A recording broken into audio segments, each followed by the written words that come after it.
What are expectations of election 2020? How would all the parties do in election 2020? We'll be focusing attention on the GCPP. Welcome to Talk Time. Well, hello and welcome to Talk Time. And this week we're focusing our attention on election 2020. And we'll be focusing particularly on GCPP and its presidential candidate, Dr. Herbert Lartey. Dr. Herbert Lartey is here with us in the studio. Doctor, you're welcome to Pan-African Television. Thank you. It's really wonderful to see you.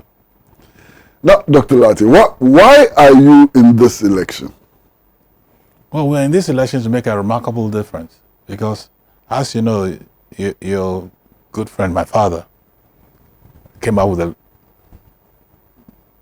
policy of domestication.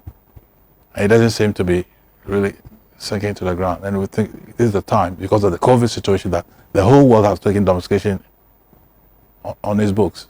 It's time to really push it further and make sure that it goes right to the ground for us to make a remarkable difference for people to vote to help themselves using the eat what you grow what you eat, and then stockpile and export and change the economy of Ghana. Beyond eating what you grow and growing what you eat, what is domestication about? Domestication is helping the Ghanaians ourselves to be able to get out of our shells, to produce and create wealth for the economy to stand on its feet. Because Kwame Nkrumah mentioned that the Ghanaian is capable of running his own affairs. So is domestication. In a way, when you say domestication, it's about self-reliance. Rely on ourselves to produce, to create wealth for the economy of Ghana. How do you rate your performance in the upcoming elections? It's looking very, very good. I kept quiet for a long time because I was tired and fed up of all the rigmaroles, all the insults and all these other things. It put me off talking on radio. But since we did our work properly and electoral elections, constituency, regional, and then national congress, I've been revived, seeing how our members have become very energetic. And as I talk to you, they are campaigning already. And I can see that we're going to make a big and remarkable difference. Remarkable difference. Yes. What would a remarkable difference look like? It looks like winning the elections. Becoming president of the republic. Absolutely. I remember when my father used to go to elections and he said he was going to win. I used to laugh at him. Really, I used to laugh at the old man. Now I understand why he used to say that. If you can't, why are you going to the elections? We're going to try and win an election to change the face of Ghana. Because over the years we owe too much and then we're piling up debts and piling up debts. When we should be doing is to produce. And we believe that there are two areas that we can produce. On the agricultural side, by going to organic production. Mm-hmm. I know that because I happen to be in the business, and we happen to be able to be the largest exporter in my company of organic papaya in the world. Mm-hmm. And the way I did it was to use outgrowers, and I helped them. A lot of them didn't have any homes at all. But by the time we've been with them to 3 years or 4 years, they were able to buy their own homes, buy their own pickup trucks, they were able to pay their own school fees. And I want to mirror this sort of success around the country. We can do that on the agricultural side. There's the industrialization side as well. Energy is so important. We don't seem to be getting our energy sorted out properly. And I know solar is one area that we should go, and other alternate sources of energy. With solar generation, we can make trillions of dollars. As I talk to you, mm-hmm. My brother Kwesi, Morocco is moving $500 to $700,000 billion to Spain. He's making money, and we are sat here. When just on top of us, they are making money. We should partner. We've been talking to people for years. 8 years ago when I started, we met Desertec, who are the best solar producers in Germany, and they wanted to come. They've gone and teamed up with Morocco, and we can still bring them. And in doing so, Morocco is making money. We can make trillions of dollars. As you know, Europe, they wouldn't want to continue buying energy from Russia. Mm-hmm. For security reasons. Mm-hmm. So if we create the environment, and they don't have solar, but they have other companies that are in solar and want to do something. So if we can partner them They will come here, they'll bring technology transfer, we can build state-of-the-art industries together, use a lot of jobs, and trillions of dollars, and this country will move forward. When you're talking about agriculture, you did mention organic agriculture. Yes. What is that? Organic agriculture means you don't use pesticides. You know, it kills a lot of pesticides. Even the farmers, even trying to use it, kills them. Sometimes they don't wash their hands properly and it kills them. Mm-hmm. You don't use artificial fertilizers. You use natural products, natural agricultural products.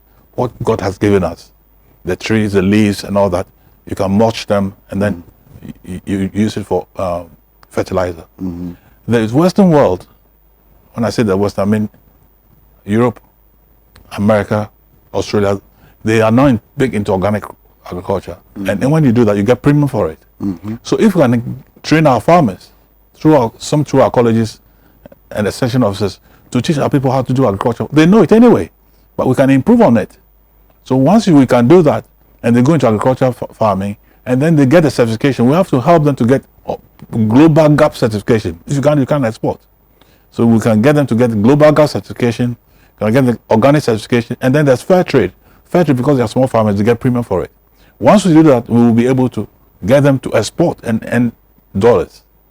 The youth want to earn good money, and if they know they can do that in agriculture, they'll do it. Because when I started agriculture, I was only 30 years old when I came back. Most of my workers are 20 years old. And we did it. In the process, we became the largest exporters of organic papaya. Our certification, we had 3 certifying bodies. BCS Oko Guarantee, who are from Germany, CRAV, which is from Sweden, and BioSwiss, the tightest one, from Switzerland. We beat the world, and we won so many awards. If we can do that with all the negatives that we have in Ghana, and all the difficulties in doing business, and I know how it can be done, surely I can spread it around the country and make it look good. We could be the breadbasket of the world. As I talked to you, Boris Johnson wants to come and buy from West Africa. Where would they go if we are doing organic agriculture? Wouldn't they come here? Mm-hmm. We can do that and generate a lot of money. And then schools, once you are making money, schools, hospitals, and all these things, we can push it further. We can even improve the free education. We can have free hospitals. We will make sure that even our traditional medicines are properly taken care of. Once there's money in your pocket, you can do a lot. But what you're saying, is it feasible in Ghana, which is increasingly moving towards genetically modified food? We should stop it. We should stop it immediately.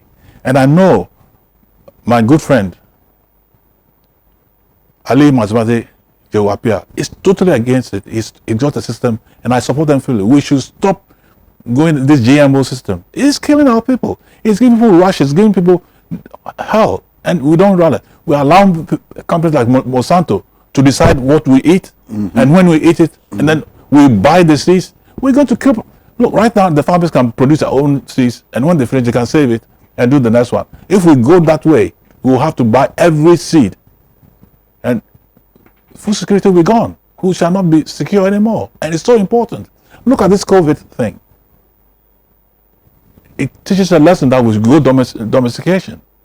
Because mm-hmm. if the planting for food and jobs had not happened, even with all the negatives about the fall army world, we were still able to keep ourselves to a point. Mm-hmm. So it's important to keep the GMO out of our system, and so that we are good. We have a comparative advantage with organic agriculture. We should do that. Mm-hmm. That's what we're good at, and we can do that just like we did it with Black Stars, and we're good at playing. We could do that to hold the world, and we'll supply the world fruits and make Ghana very successful.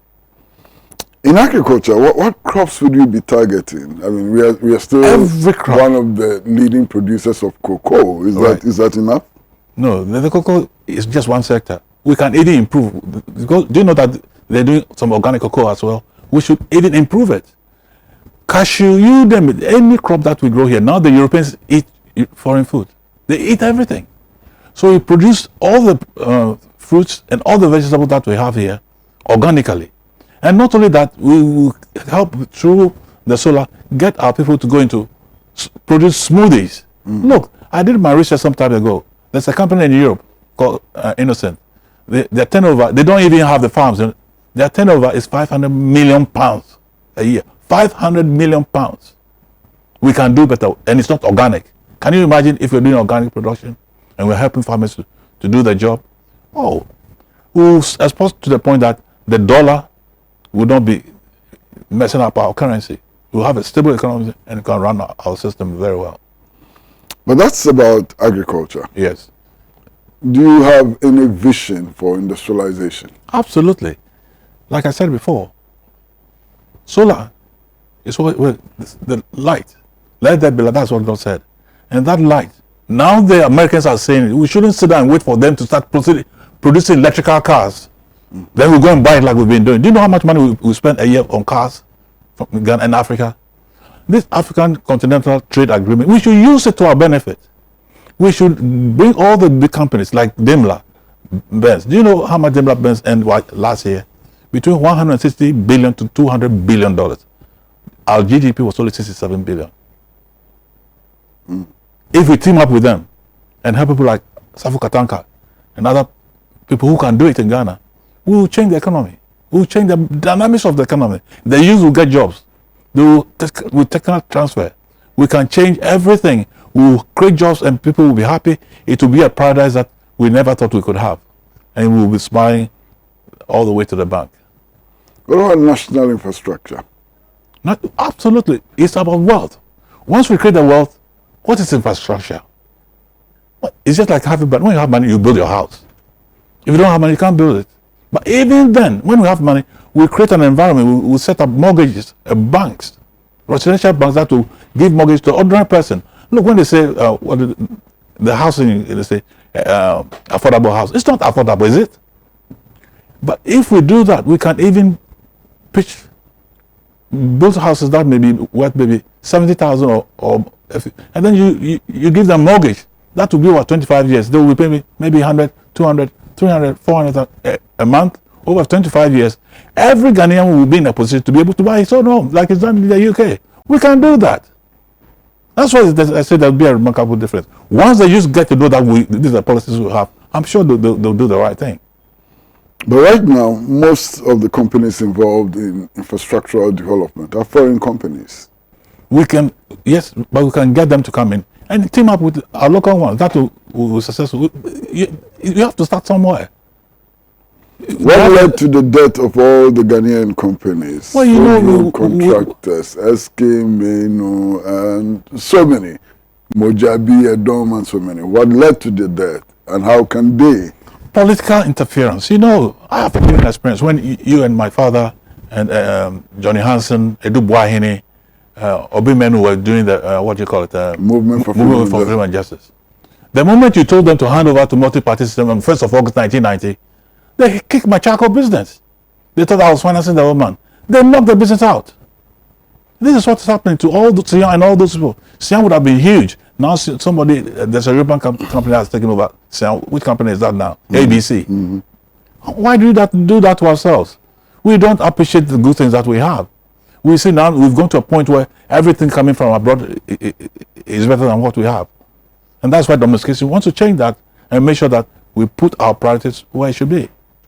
Ghana first. Well, you heard that. You heard that from Dr. Henry Lartey. He says that Ghana first. And we should be putting our priority where it benefits us most. This is Talk Time, and we're talking to Dr. Henry Lartey, presidential candidate of the GCPP.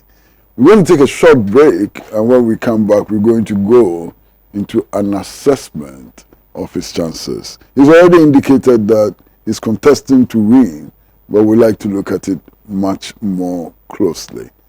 Short break.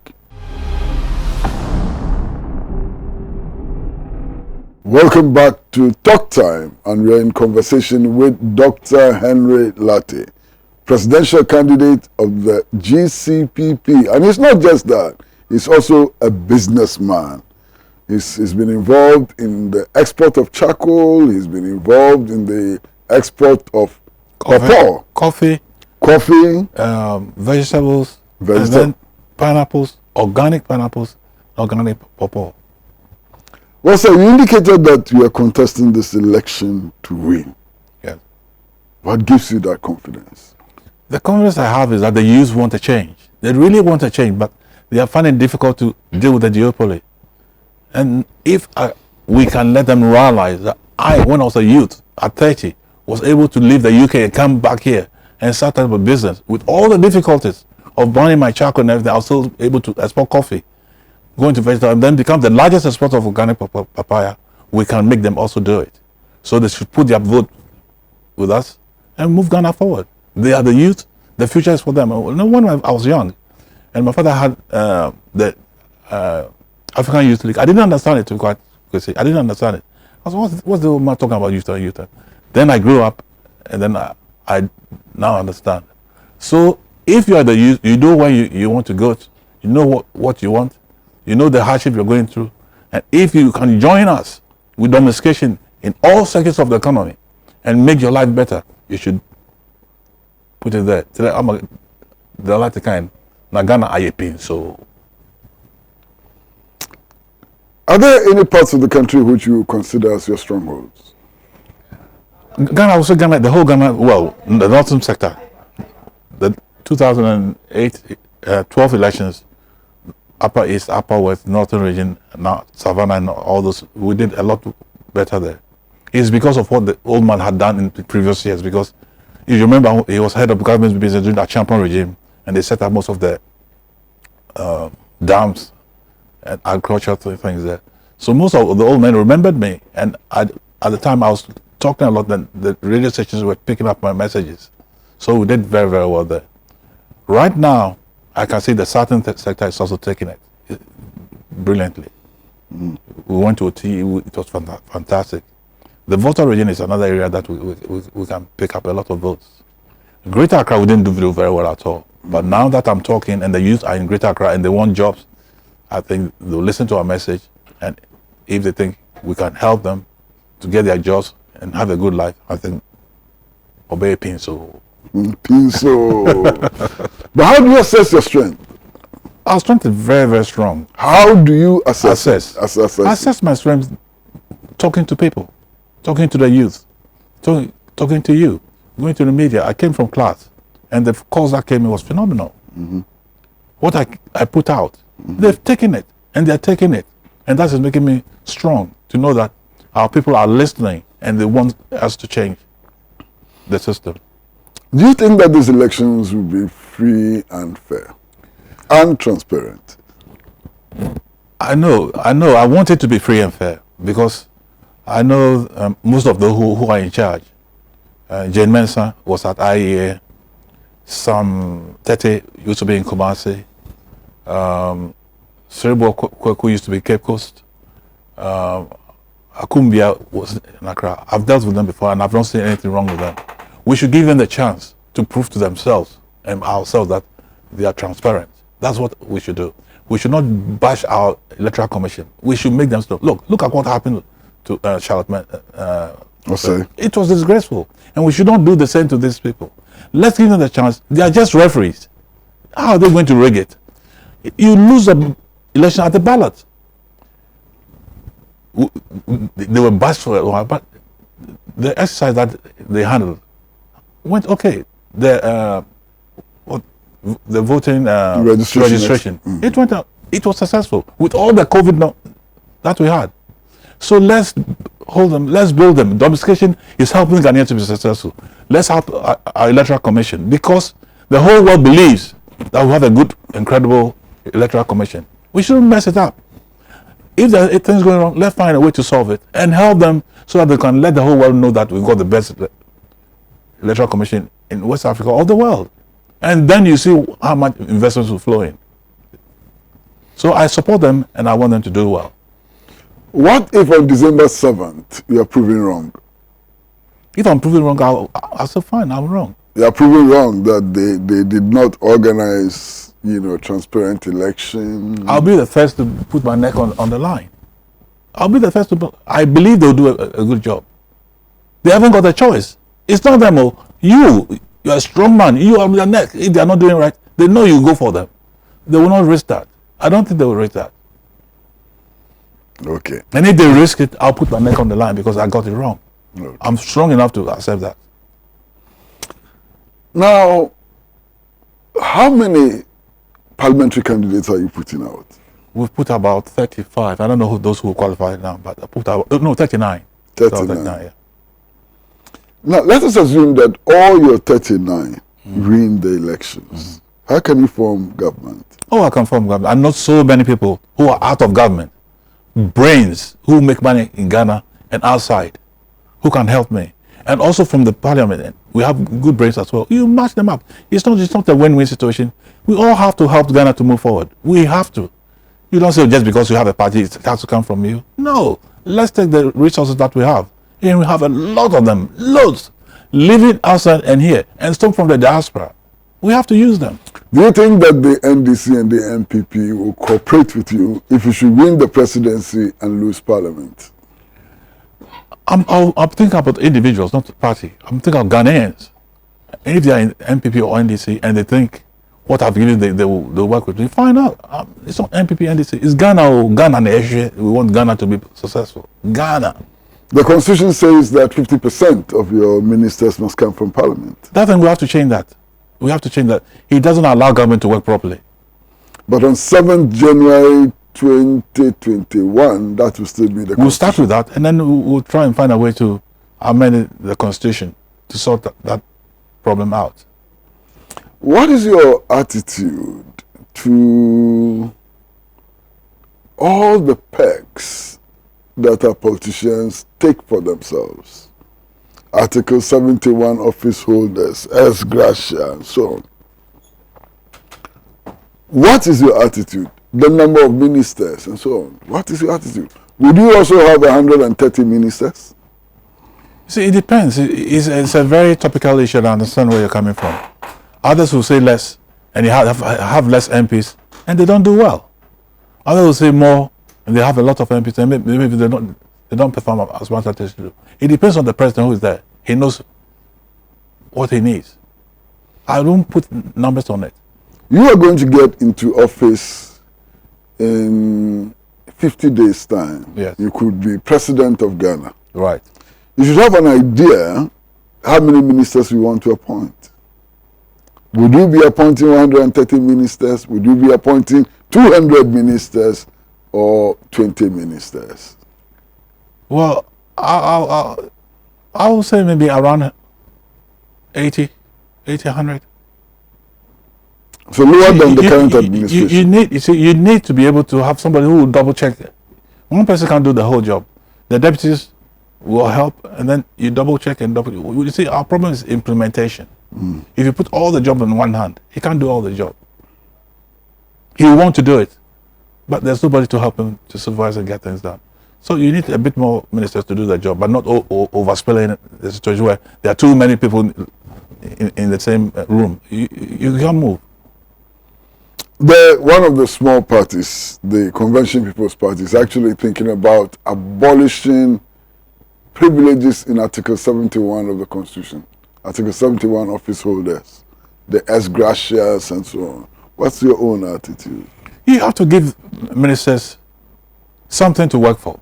If you abolish, then there will be no incentive. You are not just abolishing for the sake of abolishing because you think you want your MPs to be poor. You need to encourage corruption. If they don't have certain, the job is difficult as it is in the first place. They have to, they're giving loans to buy, and it's expensive. It's not easy. You know and I know, every morning, people call, my son is dead, my wife has died, and all this pressure on the minister, and you cut those benefits, how are they going to do it? They won't be able to run the place. Even their constituents will start beating them up. Because they can't, yes, they can't help them. So give them something that will help them to help a bit, to help, because that money is to help society. That's what, they don't spend it there, spend it in themselves. They help because, you know, their school fees, their hospitals, funeral, all these things come in. So that is to cushion them from these sort of things. When you abolish, you're going to create a terrible job for the minister. I suppose that your commitment to agriculture and industry is also about creating jobs. Absolutely. Some of your competitors are saying that they're going to create 1 million jobs. How many jobs do you think you can create? Oh, with solar alone, we're going to create about 3 billion jobs with solar. I said this 8 years ago. There's volume of business, and even in the states where they don't have the comparative, they're creating over 15% jobs. We can create. It's going to be about. Let's be realistic. It's going to take about 3 million jobs easily in this environment. Which with agriculture is going to even more, because I know when you have a small farm, you can get maybe 10 people to help you weed, and if you have thousands of people and create more jobs, more than you can deal with. Well, viewers, we're talking to Dr. Herbert Lartey, presidential candidate of the GCPP, and we're talking about election 2020. We're going to go for another short break. And when we come back, we'll be looking at many things. We'll be looking at the state of borrowing or indebtedness. Why do we borrow so much? Should we borrow more? Should we borrow less? Shouldn't we borrow at all? Short.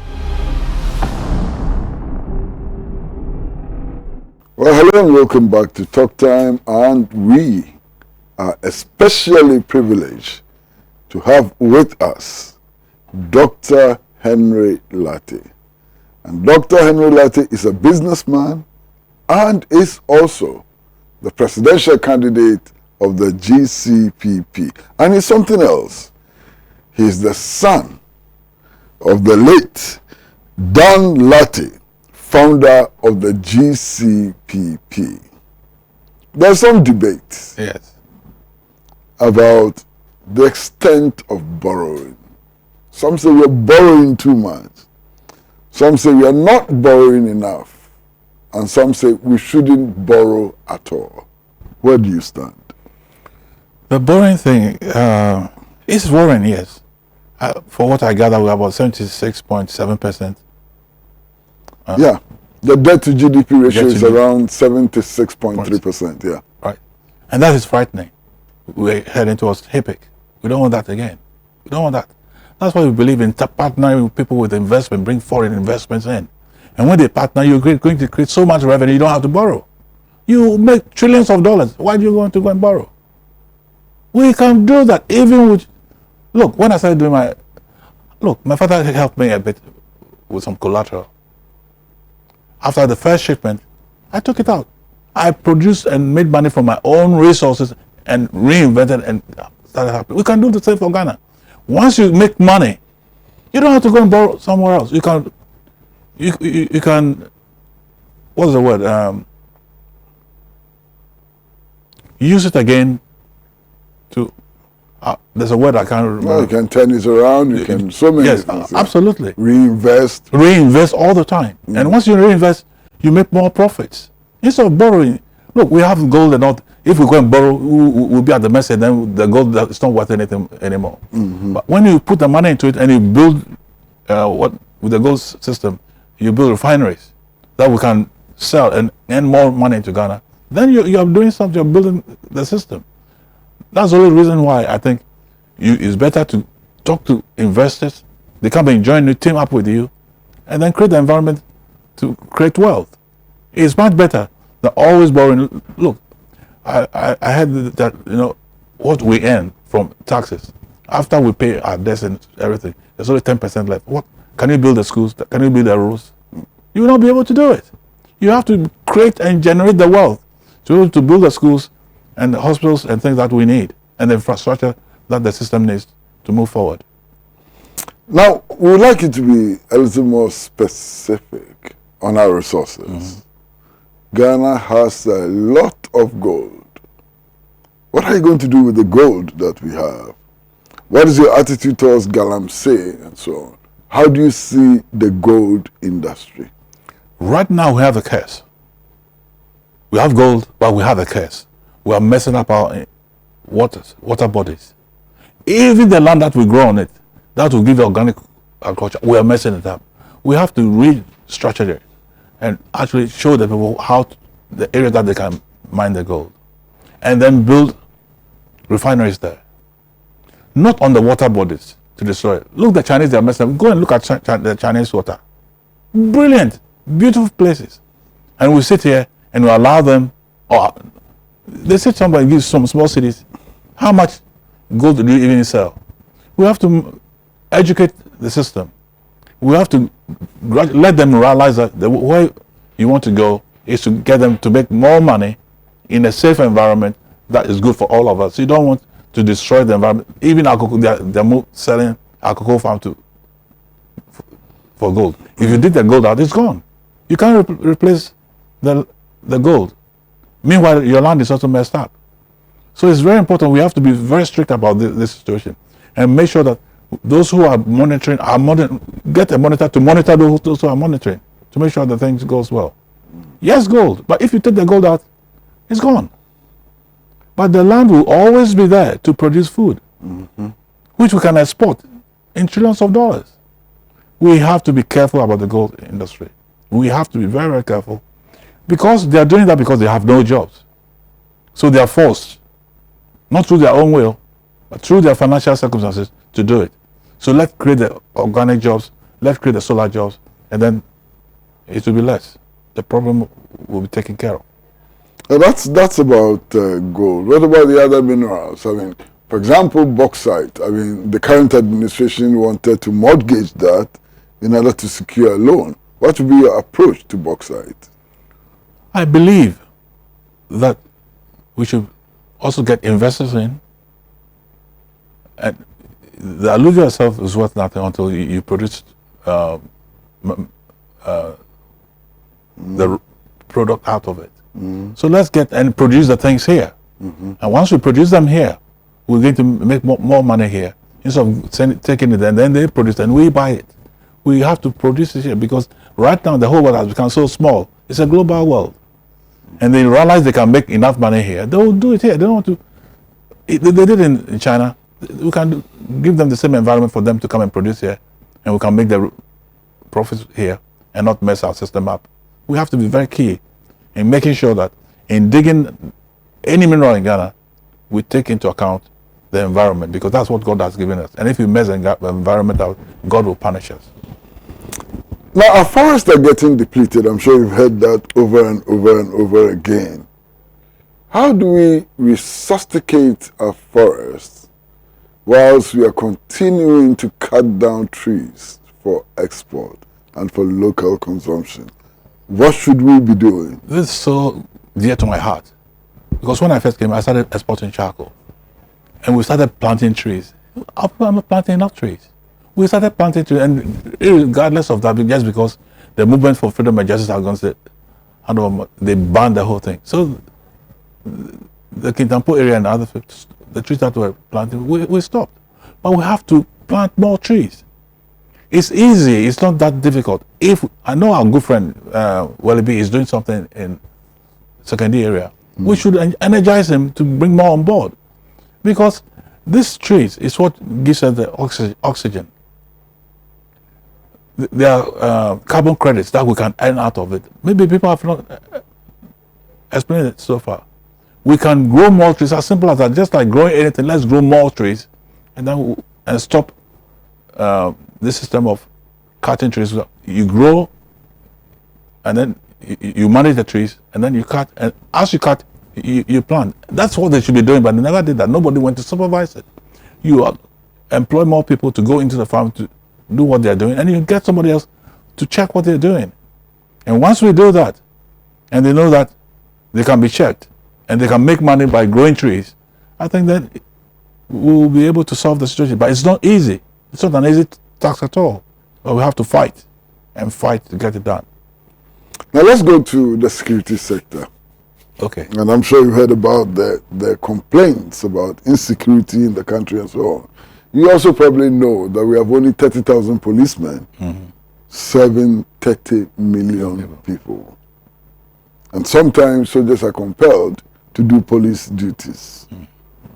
What are you going to do to assure us, older people and the young people you love so much, of security? We have a culture in Ghana And that culture has to change.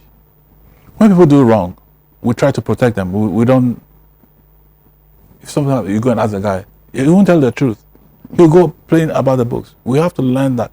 If you don't give the security services the information, they'll be as good as anything, but they'll fail. In England, where I grew up as a young man, there are old ladies in their homes and they open windows. They as you walk, they look. If they say anything wrong, they call the police. That's why security is good. We should learn how to give the security services the truth, the information. And once they have information, our security will be much better. But without that, with all the skills they have, they can't make it. We have to help ourselves to get our security sorted out, because we have fantastic police force. When they go to the UN, you know how well they do. But why is it not happening here? It's because we are not giving them the information that they need. Well, just thinking, what about this practice where parties win power and they load the security services with their members? That, I don't think it's a very good thing, but that's what is happening here. We should try and manage it. You cannot say you can't employ any of your members, but we have to manage it in a way that if you're in power, you don't threaten the opposition, and vice versa. We have to learn how to be objective about keeping the security sorted out. It's so important. Even now, what I like about the former head of security, Herbert Lartey, he writes all the time. He comes with ideas, and we should pick it. He knows things that we don't know about. So you just don't just play party politics with the security services. That's a no-go area for me. I don't think we should do that. We should learn to be one. Security is for Ghana, not for a political party. It's for all of us. All of us. What about the argument that we need to have some constitutional changes regarding which takes away the power of the president to appoint the heads of the security services? It's a yes or no, my answer. The yes first and then the no. The yes is hopefully to make the system independent, that the president is not choosing, and maybe it's more objective. Right? Mm-hmm. The no? The no. I think I got the other way around. The no is that if the president is in a position and he knows what is going on and he cannot choose the right people to protect the country, he's the commander-in-chief. Security must be more important to him than anything else. You give it to somebody else and the person is not doing the right job and he has no control over it, and things are going wrong, they will point to the president. And that is not good either. Mm-hmm. So we have to try and manage it.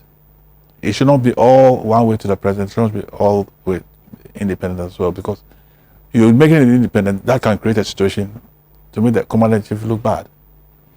There are also some suggestions that beyond this, the Constitution needs some amendments. Of course. Are there any particular parts of the Constitution that you it needs a lot of amendments, even with the political parties and the way they are formed. How people are formed to have offices in every village. It's not complete, because that Constitution was done by a PNDC government that didn't want other political parties to be able to stand. So it made it difficult for political parties to stand. They should change all that so that it will be a lot easier. Why do you have to have all offices everywhere?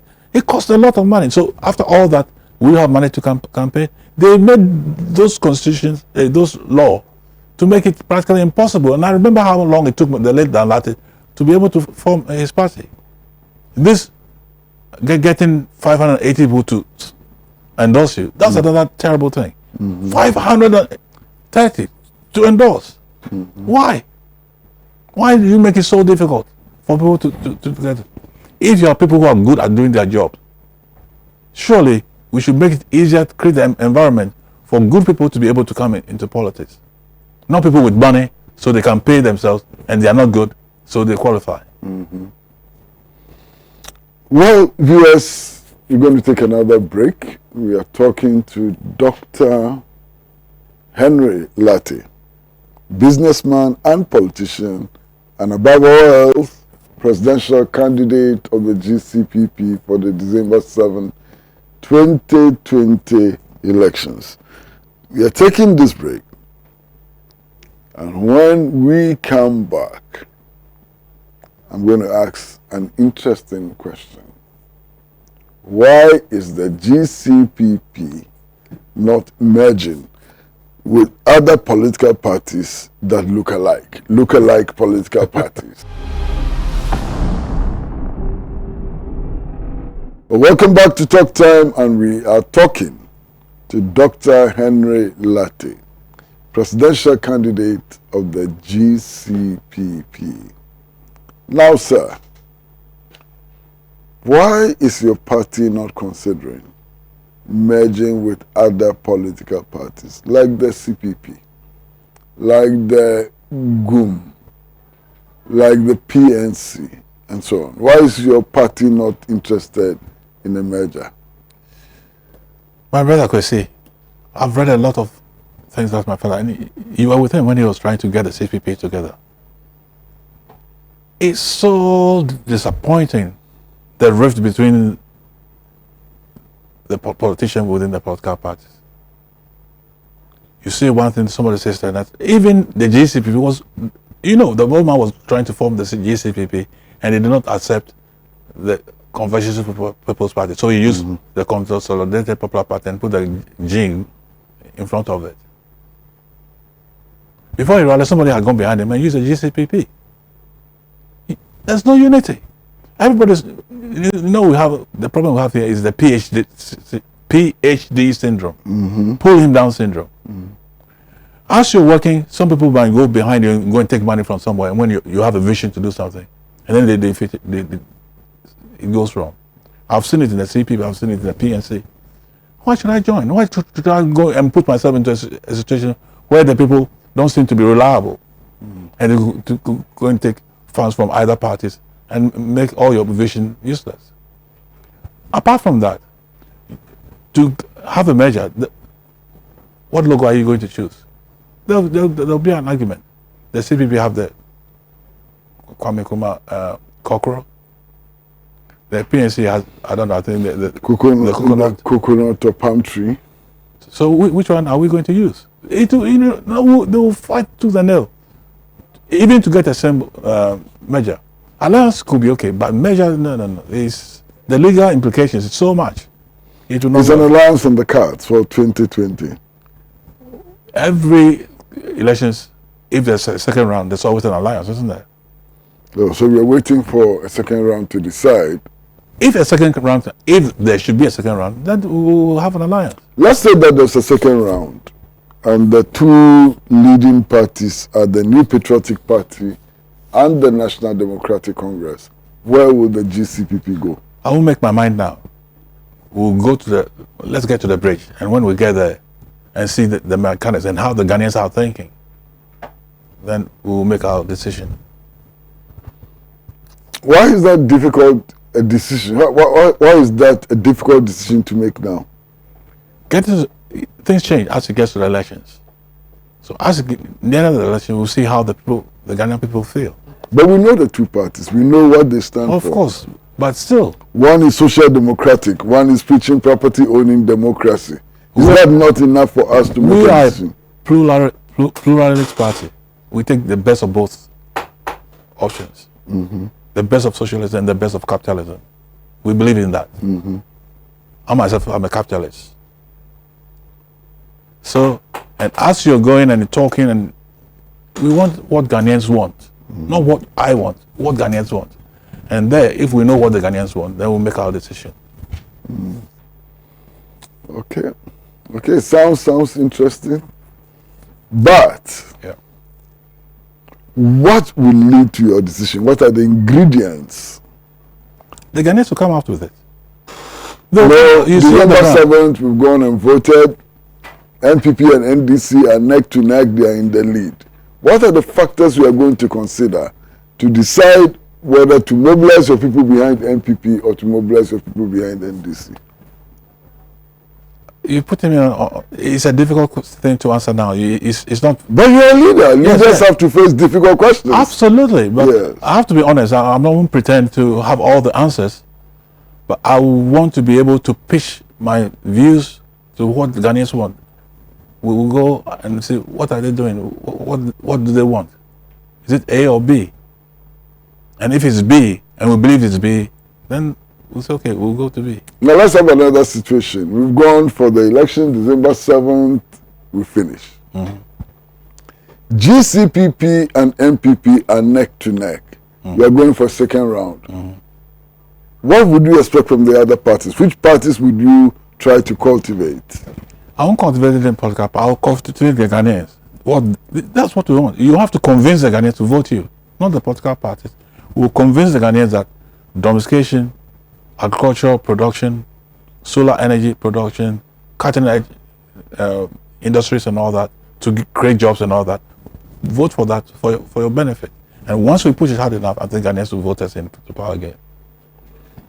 Sir, thank you very much for coming to the studio. Thank you very much, my brother. We are most grateful One to Ghana, you. oh yeah, then GCP, win Nagana ye pinso. Pinso. Thank you very much for coming, sir. Thanks a lot. Thank you very, very much. And we wish you the best. Thank you very much. Hopefully we'll be at your inauguration on 7th That January. will be wonderful because I'm a Mafu boy. 2021. What? Yeah. All the Mafu boys will come. Yeah. Every boys, they will all come. Yeah. Even the resource. We all went to a boys boarding Absolutely. school, you know. And we have resource. Do you know that Kwesi said she also went to Every Boys? Yeah, I know. After us, I suppose. After us, yes. Yeah. There are more resourceful Every Boys in the system. Yeah. And Yabama Ghana IAP, so Pinso. let's say, God bless his soul, JJ Adai. Yeah. JJ Adai was a headmaster. Yeah. And our very good teacher, Mr. Danso, has also gone. So we'll go and do the best to bury him. Well, viewers, this is Dr. Herbert Lartey. Thank you for watching. Thank you for allowing us into your homes.